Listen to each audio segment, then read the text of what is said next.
For Fire Fist! Silver-white mana surged beneath Yuki's skin. It twisted and condensed. Flames burst out and wrapped around his arm. Yuki drove his fist forward. I won't lose this time. Asta did not retreat. He charged forward. He took the blazing punch head-on. At that moment, Asta reached out.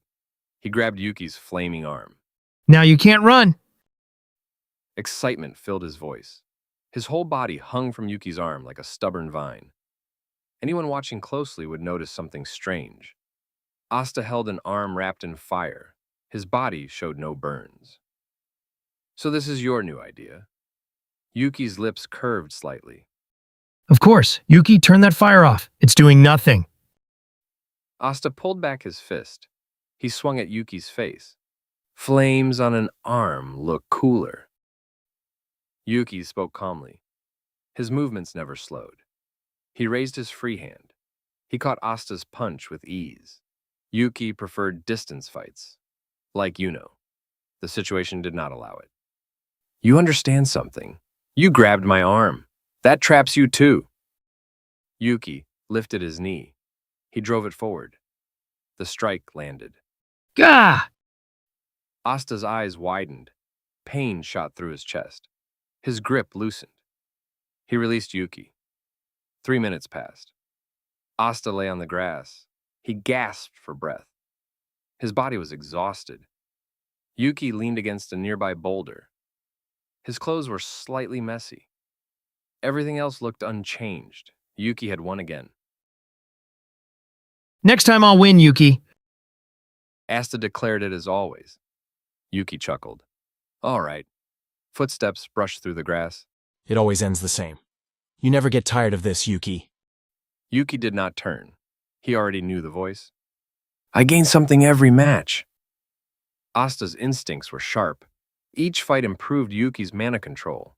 Yuno? Ow, that hurts. Idiot. Asta jumped up instantly. Pain hit him at once. A tall boy stepped from the trees.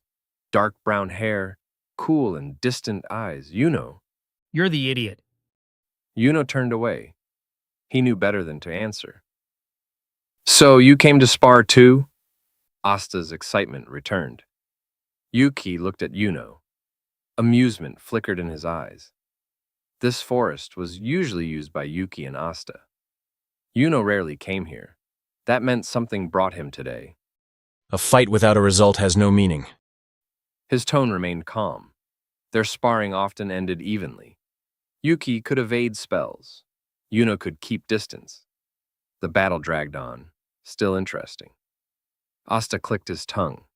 He dropped onto the grass. He stared at the sky. Silence slowly filled the forest. Silence settled over the forest. Yuki leaned against a rock and looked toward the deeper woods. Asta lay on the grass with his arms and legs spread wide. He looked relaxed. Yuno stood nearby without moving. He seemed lost in thought. None of them spoke. They simply shared the quiet. Tomorrow's the Grimoire Ceremony, huh? Asta's voice broke the silence. His unfocused eyes sharpened. Yuno did not answer. Yeah. Yuki gave a small nod. The forest grew quiet again. Yuki looked between the two of them. Their expressions revealed what they were thinking. Asta had no mana. Tomorrow was his final chance. His heart was likely pounding harder than anyone else's. Yuno was the opposite. As the greatest prodigy in Hage Village, his grimoire was guaranteed. His silence came from worry. He worried about Asta. Yuki, however, felt no anxiety for either of them. He already knew what would happen. One of them would receive a 4-leaf grimoire. The other would awaken the power known as anti-magic. Instead of worrying about 2 future monsters, he worried about himself. Yuki's mana was nowhere near Yuno's level.